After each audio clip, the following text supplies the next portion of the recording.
Join Kids Hat family.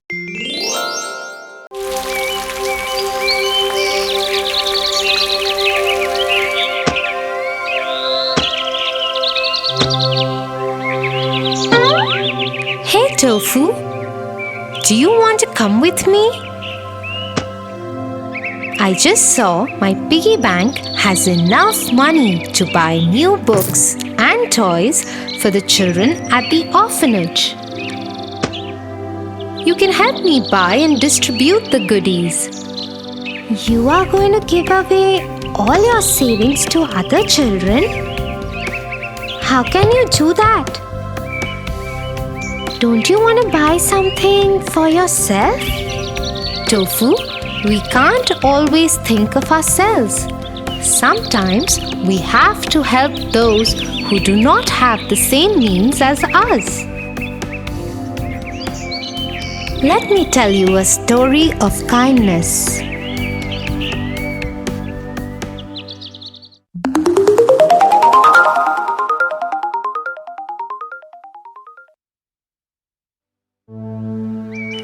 This is a story from a long time ago in Nottingham, England, when Prince Richard ruled the country.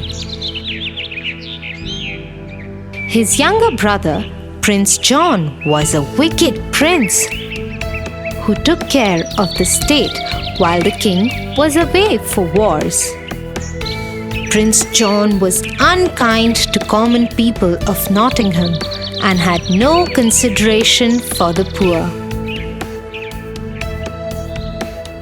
Under his charge, the rich became richer while the poor became poorer.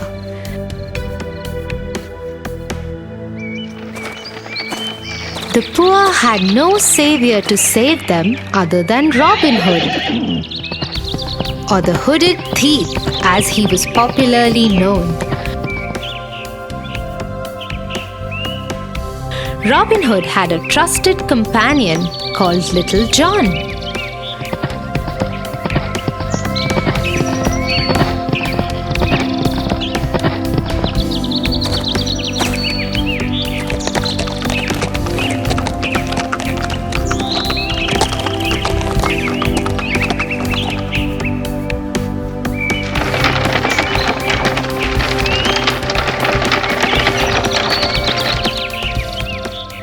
Robin Hood would rob the rich merchants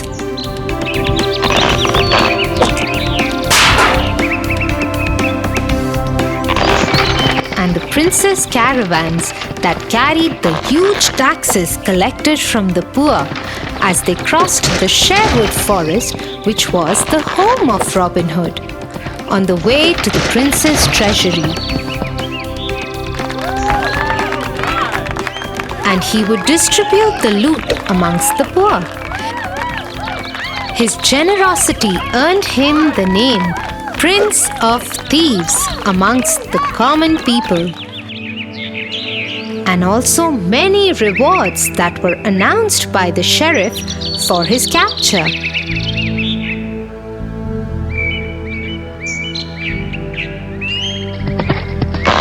But this did not stop Robin from doing his good deeds. One day, when Robin Hood and his friends had robbed the prince's caravan again, the prince called the sheriff of Nottingham to the palace. "This is the last time Robin Hood has humiliated my men and me, Sheriff. What are your troops doing? Why haven't they caught that thief as yet?" "We are doing everything, Your Highness. I assure you, we will have him soon." "You should, otherwise someone else will be punished."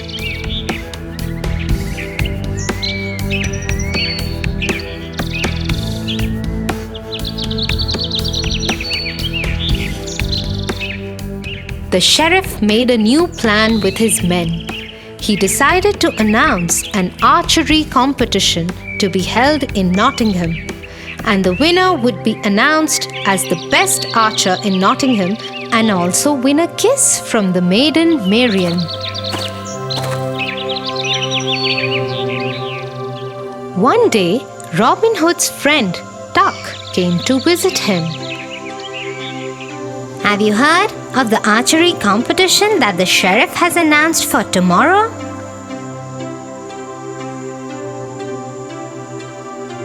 Yes, we have, Friar. And the men and I think Robin shouldn't go to it. It is a trap laid by the sheriff. All of England knows that Robin Hood is the best archer by far. Robin doesn't need to go and prove anything there. You worry too much, Little John. Lighten up. We will go and have some fun tomorrow. And to ensure that no one recognizes us, we'll wear disguises. And so the next day, Robin Hood and his friends wore disguises and went to the competition.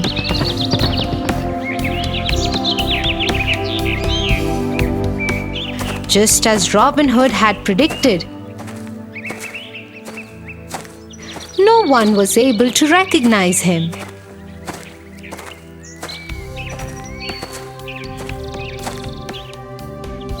Soon it was Robin Hood's turn to shoot the arrows. He took the first shot at the bird and hit bullseye. The crowd cheered for this unknown archer. Then he took another arrow and shot it again. This one too hit bullseye. The crowd cheered louder. The cheering caught the sheriff's attention, and he turned to see what the matter was. By now, Robin had drawn his third arrow and took a shot. It too hit the bull's eye. When the fourth arrow also did the same, the sheriff realized something. That is no stranger. That is Robin Hood. No one can shoot 4 arrows in a row like that. Grab him, men!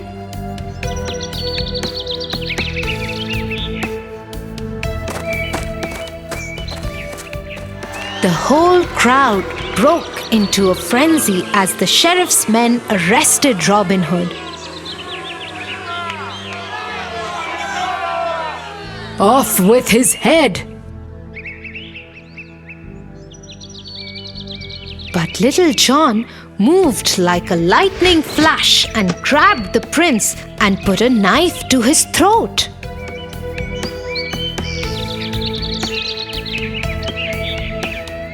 Release him immediately! The sheriff's men had no choice except to let go of Robin Hood. The Prince of Thieves and his friends hollered and made their way out of the archery field, but not before Robin Hood climbed the audience tower and stole a kiss from the maiden Marian.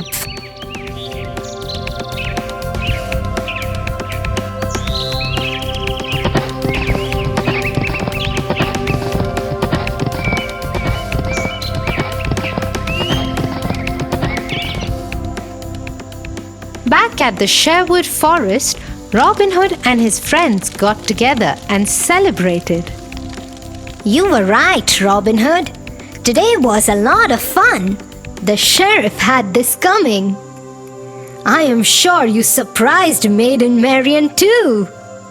Well, not as surprised as the prince is going to be when he finds out that we stole 4 bags of gold from his treasury during the sheriff's archery competition.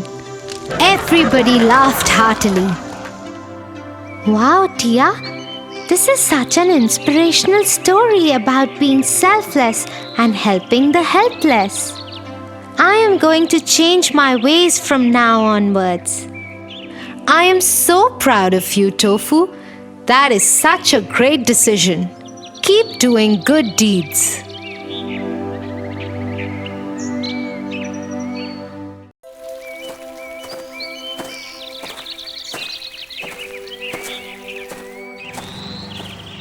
Our gardener is so rude. I am never going to talk to him again. Maybe you should try to be nicer to him, Tofu. Perhaps he has no friends and feels lonely. Yes, he doesn't talk to anyone. Hence, he has no friends. Why would anyone talk to someone who doesn't talk to them? That's not what Heidi did. Who is Heidi?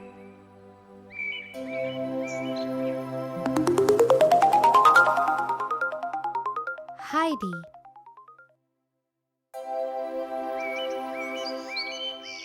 There lived a little girl called Heidi.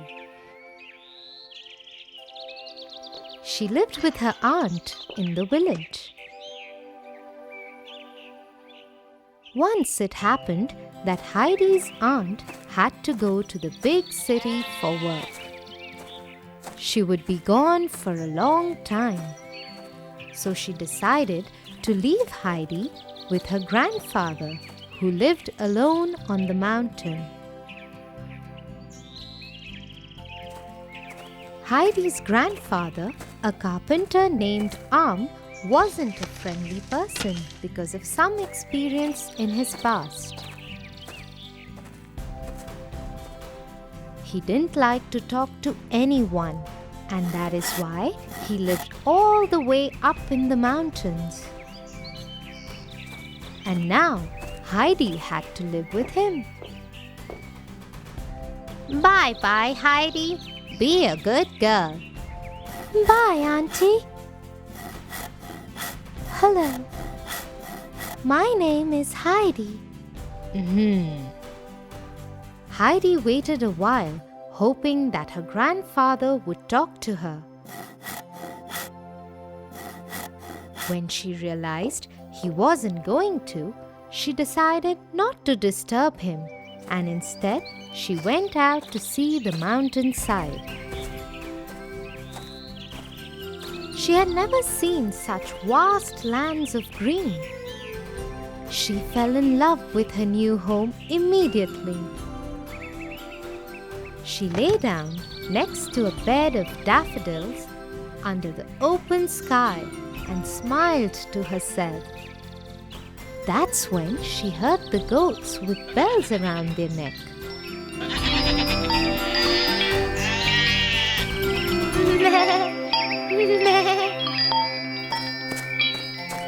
Oh, hello.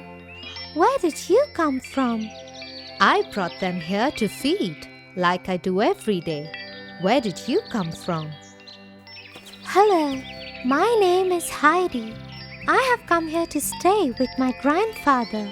Hello, Heidi. My name is Peter. Old Grandpa is your grandfather? He often helps us with furniture and maintaining the barn. In turn, my grandmother bakes bread for him. You live here with your grandma, is it? Can I meet her? Yes, come with me. And so Heidi went with her new friend to his house to meet his grandmother. Peter's grandmother was very loving, and although she was blind, she loved to talk and cook. She was very happy when Peter told her about Heidi. Oh, that's wonderful.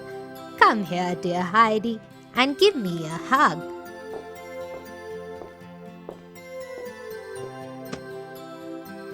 Are you hungry? Well, come, I will make you some special soup. Heidi spent the rest of the day at Peter's house and learned how to make special soup from his grandmother. Heidi asked her if, like Peter, she too could call her Granny, and she was delighted when she agreed. When it was evening, she said goodbye to them and went back to her grandfather's house.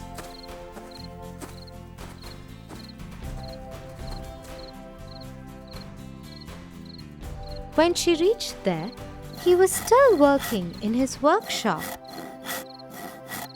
So Heidi went into the house. Sometime later, Heidi called out to him, "Dinner time, grandfather! Come, let's eat together." Old Arm looked up in surprise. No one had made dinner for him in decades. He closed his workshop for the day, washed up, and went to eat. Heidi had made the lovely soup she had learnt from Granny. They ate in silence.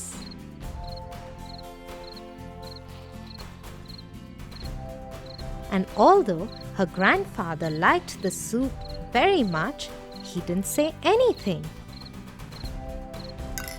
When dinner was done and the kitchen had been cleaned up, they both went out in the yard and sat under the stars quietly.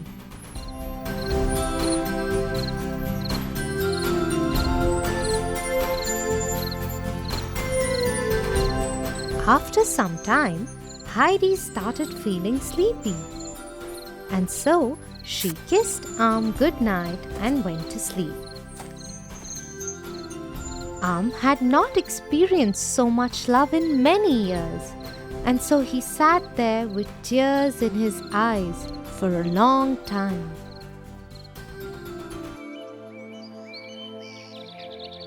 Next morning,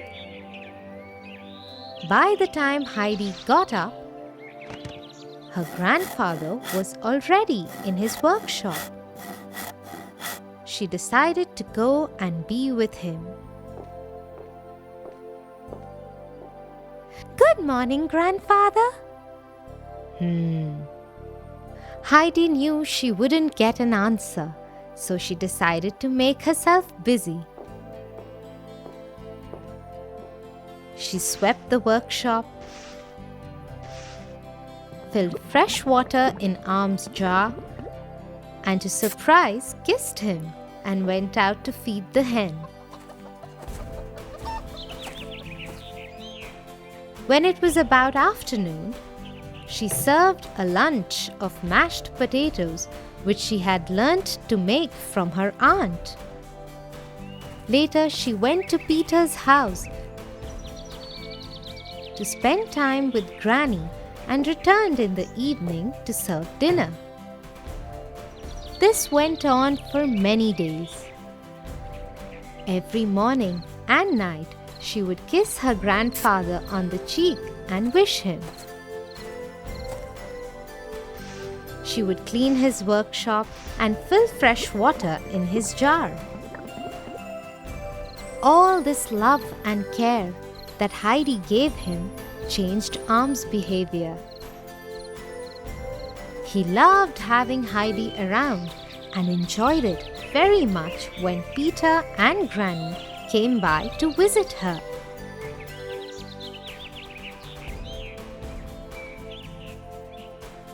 One day, upon Heidi's insistence, he even took her to the village.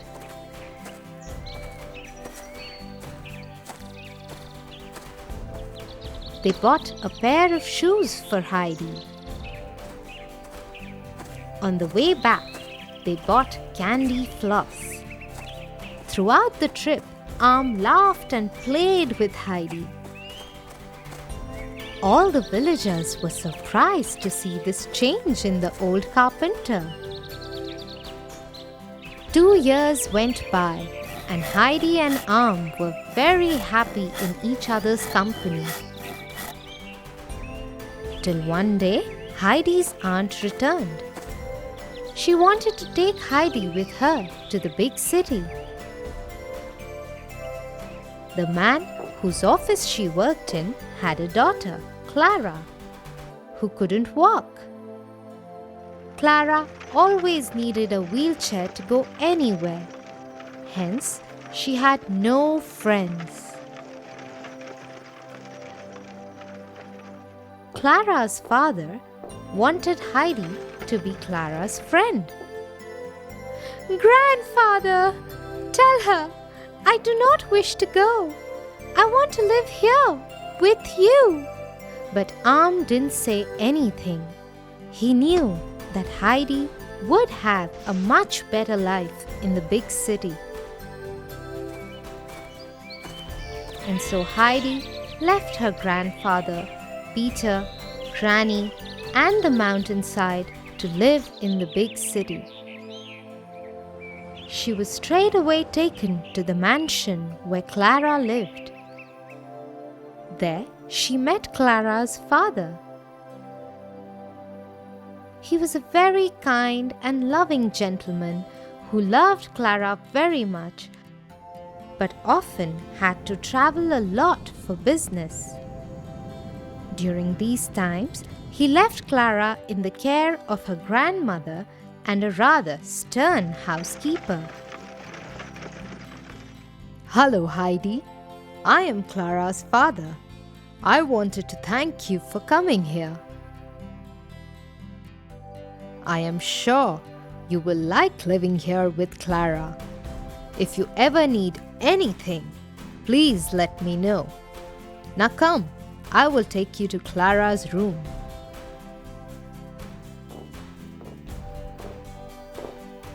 When they entered Clara's room, Heidi saw a beautiful girl, maybe 2 years elder to Heidi, sitting on a wheelchair. She was very pretty, but she was frail and seemed sad. The housekeeper pushed the wheelchair forward towards Heidi. Clara, this is Heidi. She will live with us now. I will see you both in the evening now. Bye-bye. Saying so, he and Heidi's aunt left to attend their business. For a while, Heidi didn't know what to say to Clara. "My friend Peter has many goats. Sometimes I can't make out whether he controls the goats or they control him." Hearing this, Clara also broke into giggles, and Heidi immediately knew that they were going to be very good friends.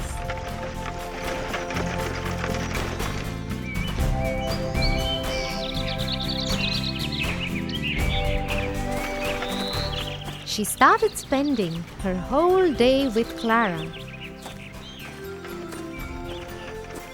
She would tell her many tales of the mountains, while Clara would tell her about the different cities she had stayed in after her mother had passed away. While the housekeeper was very stern and always stopped the girls from enjoying themselves too much, Clara's grandmother was very nice. She even taught Heidi how to read. Everybody who met Clara now noted how happy she looked.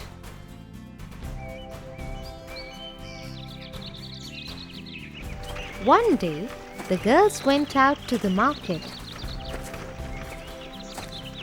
As Heidi pushed the wheelchair forward, she saw a vendor selling daffodils. She was immediately reminded of home, her grandfather, Peter, and Granny. When they came back from the market, Clara asked Heidi, "Wasn't today fun, Heidi? What do you think of my new bracelet?" "Yeah, it's lovely." And so it went from that day. Heidi didn't want to play or sing with Clara, and she wouldn't read with Clara's grandmother. She wouldn't even eat unless was forced to. She would just keep doing her work quietly. She missed her home terribly, and her heart broke every time she looked out of the window and saw buildings and towers instead of mountains and sky. This went on till one day she felt terribly ill. Clara's father called the doctor right away.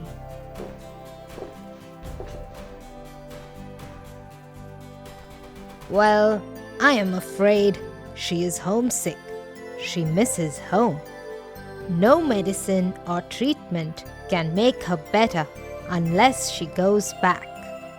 I will immediately make arrangements to send her home. True to his word, Clara's father made sure that Heidi was back in the mountain at her grandfather's house in 2 days.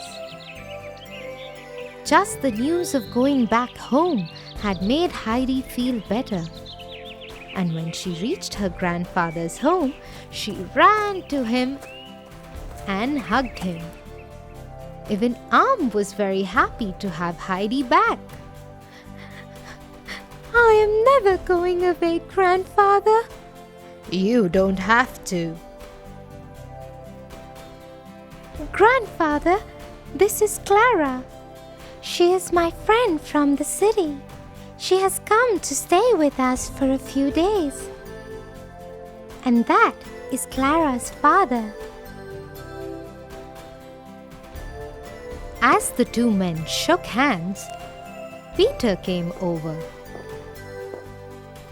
The children were very excited to see each other. You must be Peter.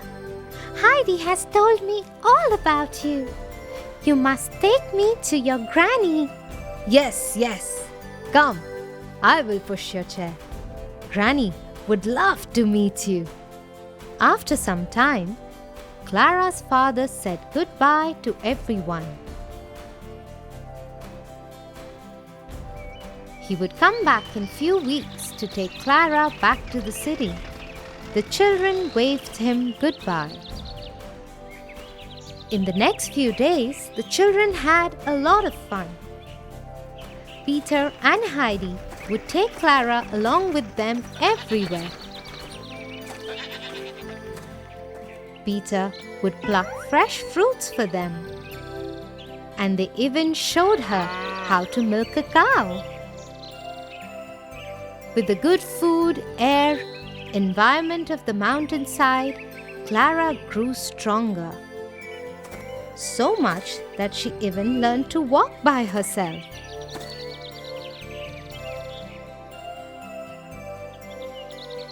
Soon it was time for Clara's father to come and take her away. When he came, she surprised him by walking up to his carriage. Oh, my darling, I am so happy. As they left, everybody was happy. There was no sadness in anyone's heart. Bye-bye. I will visit you soon. I will too. Goodbye. Take care. So you see, Tofu, when you are kind and loving towards someone, you can change their whole life. Yes, Tia. Thank you for teaching me this valuable lesson. Perhaps I will take some chocolates for the gardener.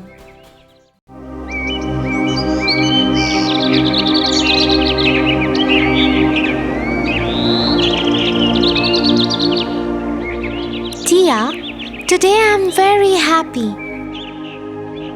I met one of my friends who was acting all greedy and selfish in class.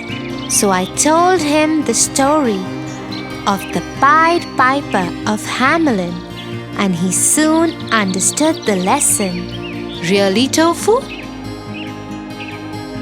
I haven't heard this one.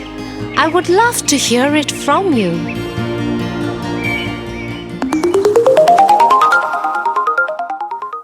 The Pied Piper of Hamelin. Once upon a time, there was a town named Hamelin. The town was beautiful, bustling with energy and wealth. But no sooner the happiness of the town was ruined by a plague. Plague of rats.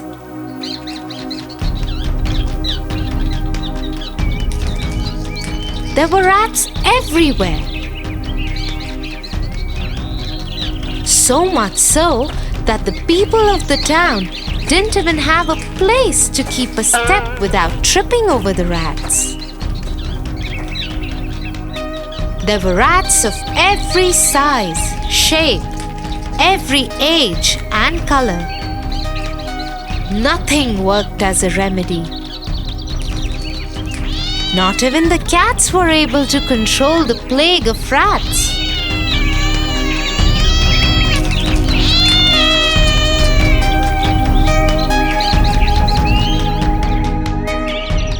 Giving up, the authorities decided to announce a reward of 10 bags of gold to anyone who could help to get rid of the rats.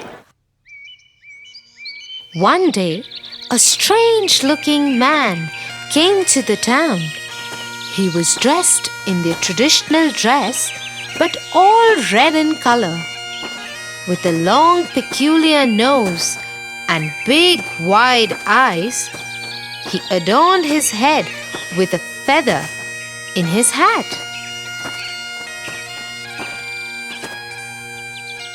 He went to the authorities and said, I have a solution for your problem.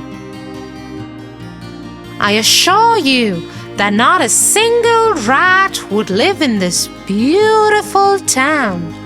But I want 10 gold bags that you have promised as prize.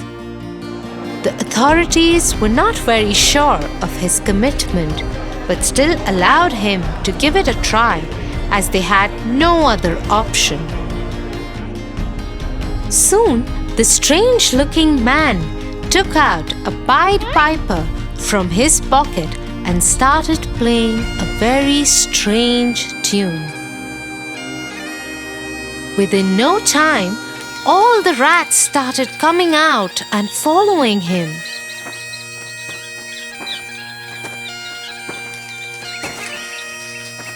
From every nook and corner of the town, so many rats came out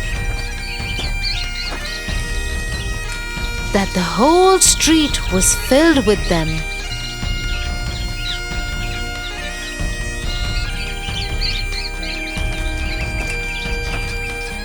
Very strangely, the rats started following the Pied Piper, who was playing the strangest tune ever heard.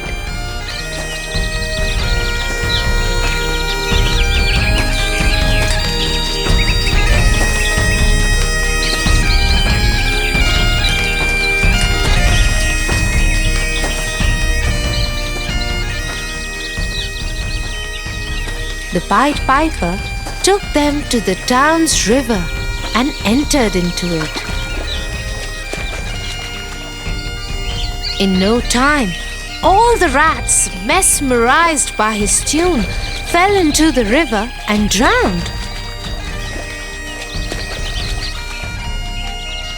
There were rejoices in the town, celebrations all over. Soon, the Pied Piper went to the authorities to claim his prize money. But since their work was done and they thought that this plague would never return, they shunned him off and asked him to leave without giving him a single penny. What selfish people are these? I did them a favor, freed them from such a bad epidemic, and all they could care was to be greedy and ungrateful? Now look how I will teach these selfish people a lesson. The Pied Piper took out his pipe once again and started playing another strange tune.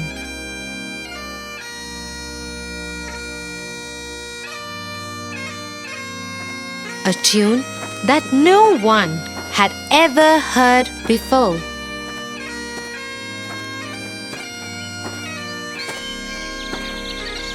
In no time, all the children of the town, mesmerized by the music, started following the Pied Piper.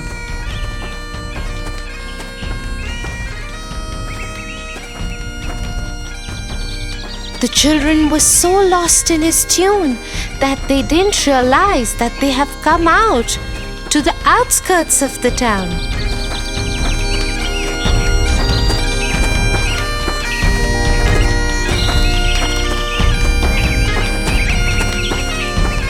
The Pied Piper took them to a cave and let them in. He kept playing the tune till all the children were inside the cave. He then closed the cave with a huge stone.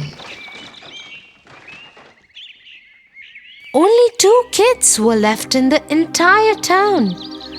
A boy who was hard of hearing and a girl who had hurt her legs so badly that she couldn't keep up the pace with the rest of the kids.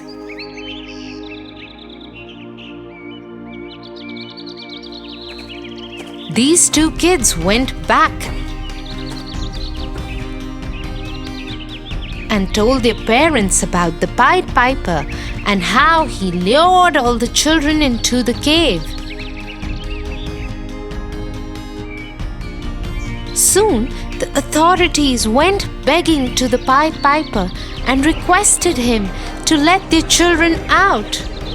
This time, they promised to reward him with 20 gold bags. I don't trust you any longer. I want my prize money beforehand. Soon, he was handed over his prize money.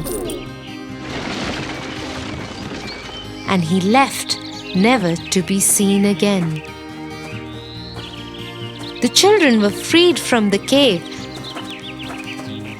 and the parents hugged them and cried. Watching this, the authorities said, We surely have learned a lesson.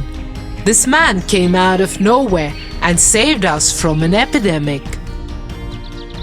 All that we did in return was to be selfish and ungrateful. He surely taught us a lesson of not to be greedy and selfish. That night, the town rejoiced and celebrated like a festival.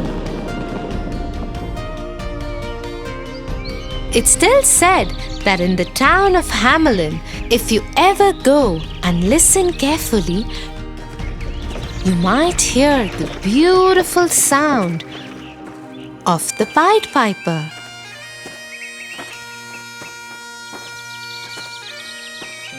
Tofu, I'm so proud of you. You must be a little naughty, but you surely are a good boy. Ha ha ha ha ha ha ha ha.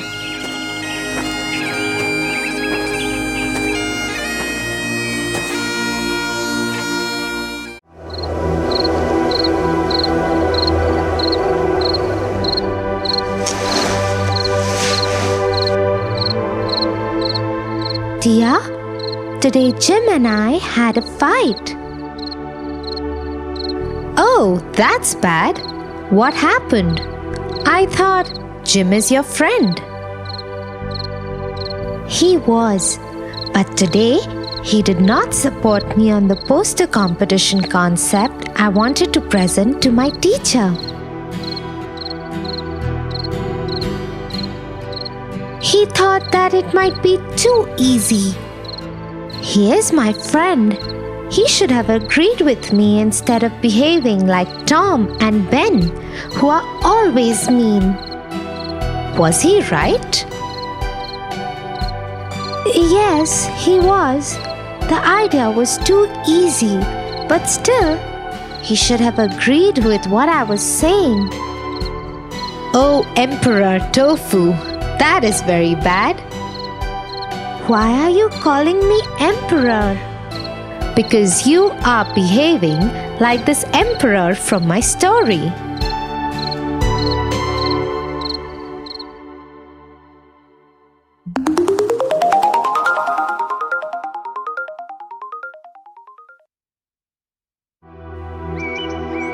Once upon a time, there lived an emperor. He was not particularly smart or intelligent, but because he was the emperor, people feared him and always agreed with whatever he said. They used flattery to avoid his wrath and win his trust.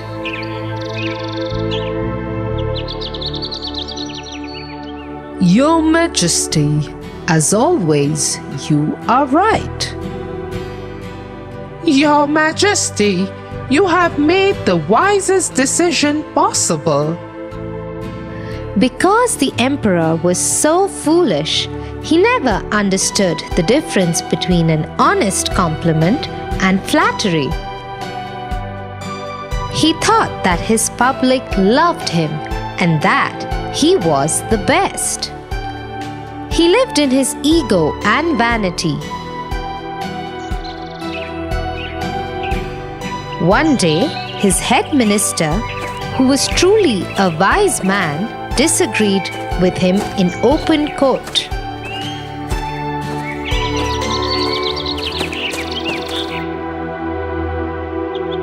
Your Majesty, it is my humble suggestion that you hear the public's troubles before increasing the tax burden further. Doing so will make you a more beloved king. What are you saying, head minister? Do you mean that our wise king is not good enough? The foolish king, who was blinded by all the flattery and not used to people disagreeing with him, also agreed. Yes, head minister. How dare you doubt my decision? As a punishment, I remove you from the position of head minister.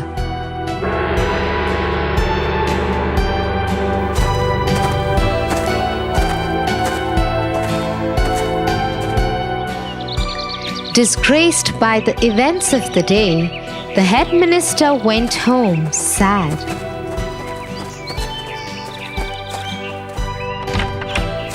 When he reached home, he saw that his nephew, who was a tailor, had come to visit him from another town. Just like his uncle, the nephew was a wise man. The head minister told him what had happened in court. Don't worry, uncle. One day, emperor's vanity shall crash.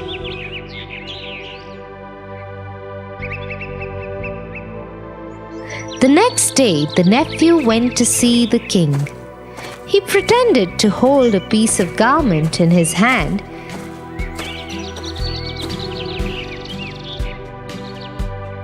and said to the emperor,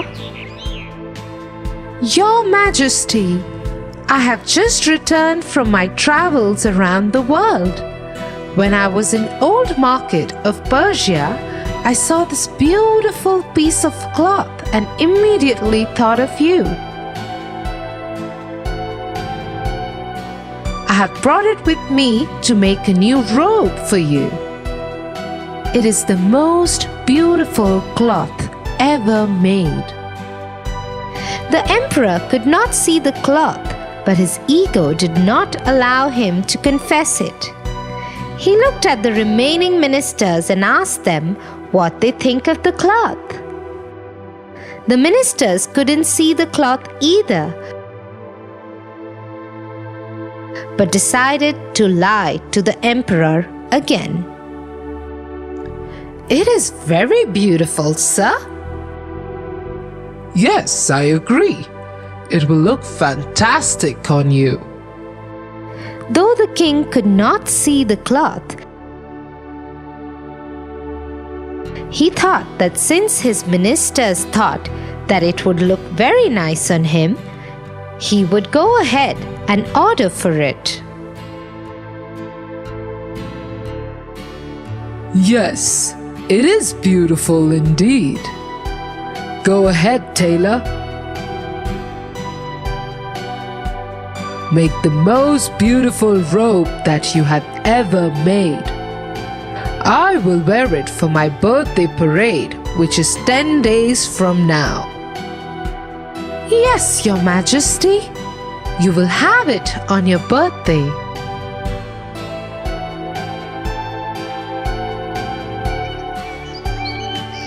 And so the fateful day came.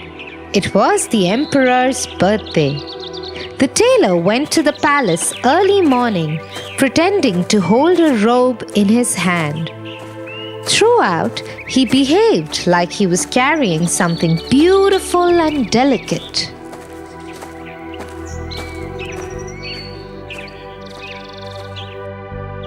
Here is your robe. Since it is a delicate material, it is best not to wear anything under it. The emperor agreed and took off his underclothes. The nephew went on to pretend as if he was helping the emperor wear the robe. Just then, the king's two favorite ministers came into his chambers. They were shocked to see the emperor stand like that without any clothes on. How does my robe look, ministers? You look so handsome, Your Majesty. Majesty, you are looking very nice. Still unable to see the robe himself, the king believed what his ministers had told him and ordered the parade to start. The whole kingdom had gathered for the emperor's birthday and had lined up on the streets to see his new robe. But just as the king appeared in public without any clothes on, the crowd fell silent. Everybody was wondering what had happened to the emperor, but no one dared to say a thing. They just stared at him as he made a complete fool of himself. Till one small child called out to his mother, "Look, Mom, the emperor is not wearing any clothes." No longer able to contain itself, the entire crowd burst into peals of laughter. They held their stomach and pointed at the emperor as they made fun of him. The emperor looked at the guilty faces of his ministers.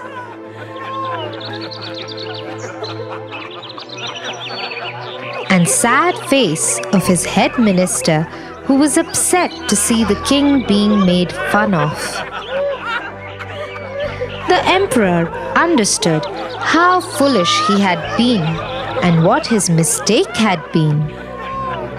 He fired the two ministers and reinstated the head minister.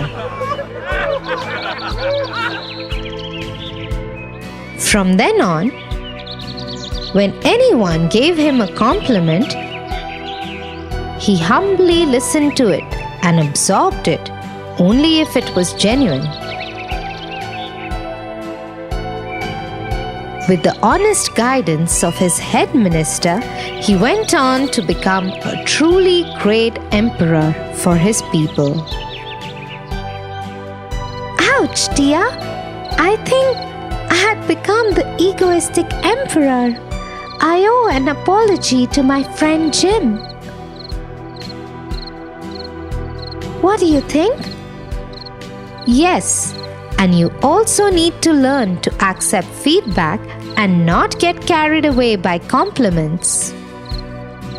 Yes, Tia, but I must wish you good night for now. Good night, Tofu.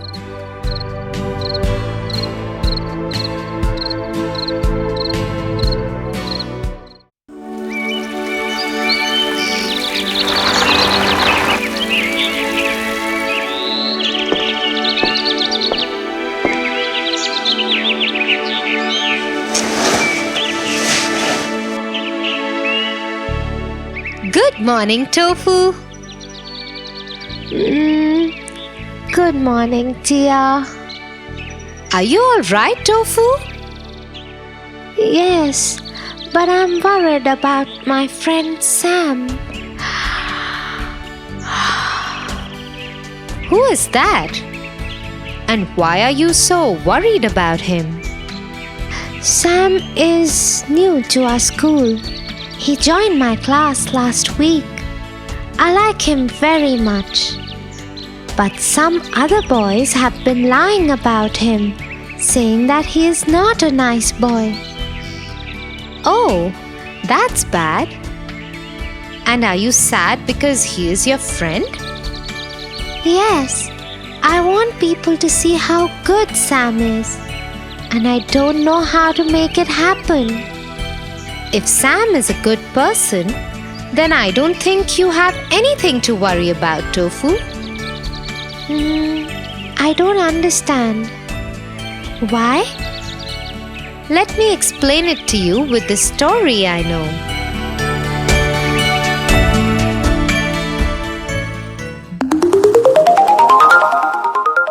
The Princess and the Pea.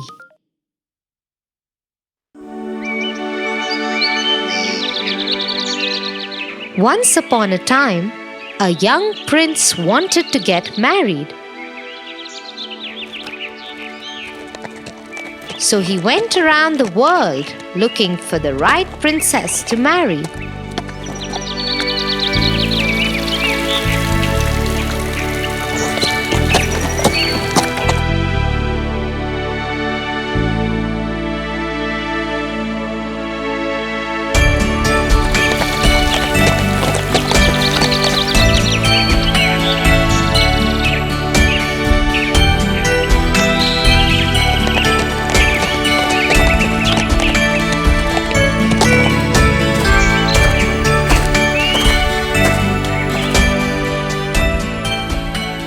Alas, he found none.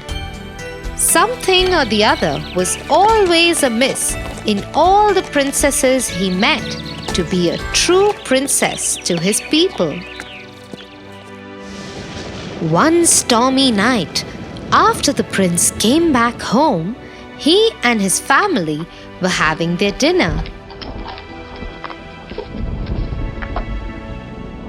When there was a commotion outside the castle door. The queen went to see what was going on. What is the matter, guard? There is a young girl at the door, Your Highness. She says she is a princess. Intrigued, the queen went to see the princess. When she got there, she was surprised to see a young girl drenched from head to toe. Who are you? I am a princess. I was passing through when the storm and lightning spooked the horses and they dragged my carriage into slush and mud. My men are still with the carriage trying to repair it. I have walked many miles to reach here. Nobody who looked at the young girl could believe that she could ever be a princess. She didn't look anything like a princess. With her hair disheveled and clothes and shoes full of mud, she looked like a poor peasant girl.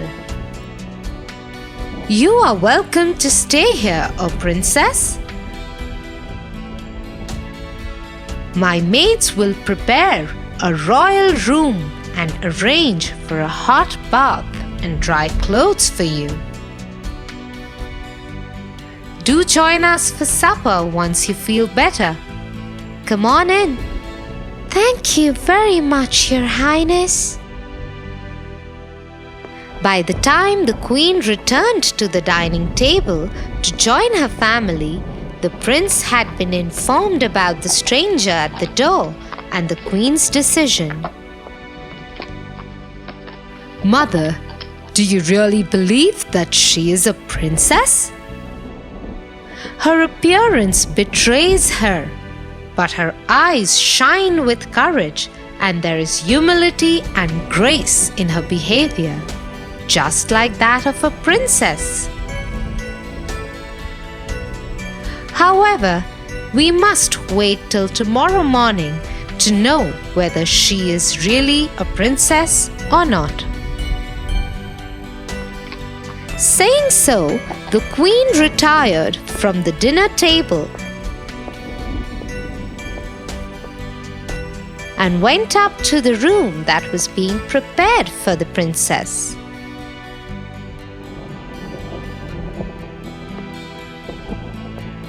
Your Highness, the princess is in the bath.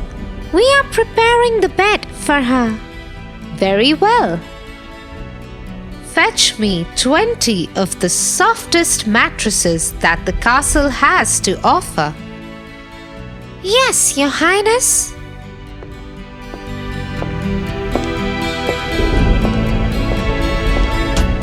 Once the maids had left,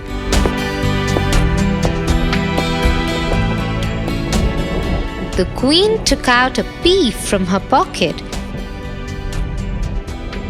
and placed it right in the middle of the princess's bed.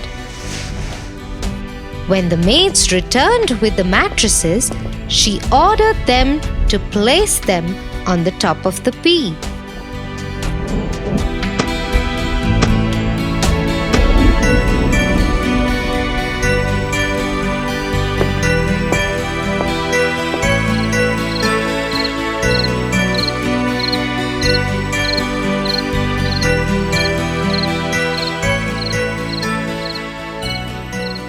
That night, the princess slept on her special bed.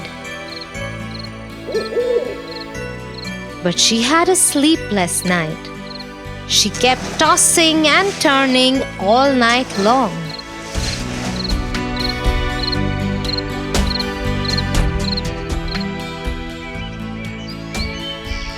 In the morning, she joined the queen for breakfast.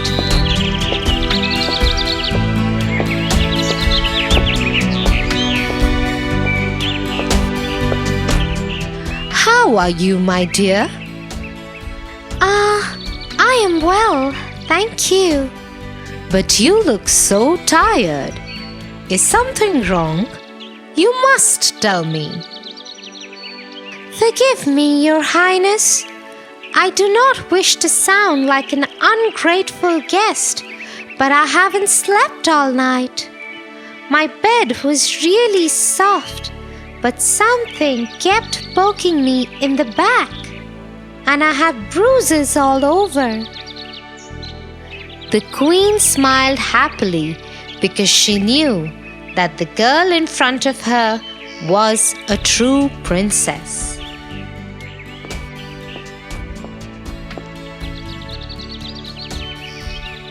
Only a real princess who has lived all her life in comfort can feel a small pea kept 20 mattresses below her, and only a kind princess would not mention her discomfort unless asked to do so. Son, she is the one you have been looking for.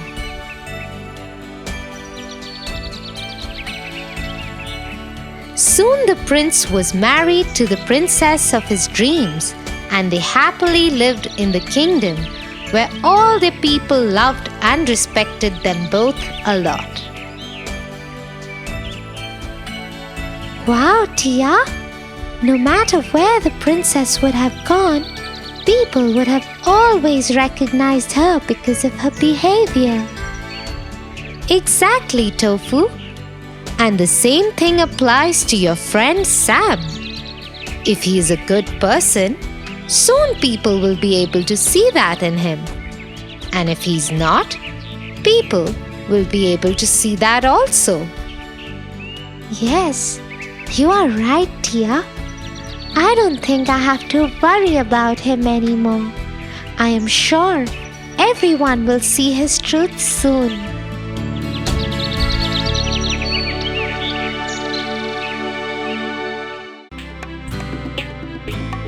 For your favorite rhymes, stories, and more, join Kids Hat family. Subscribe here.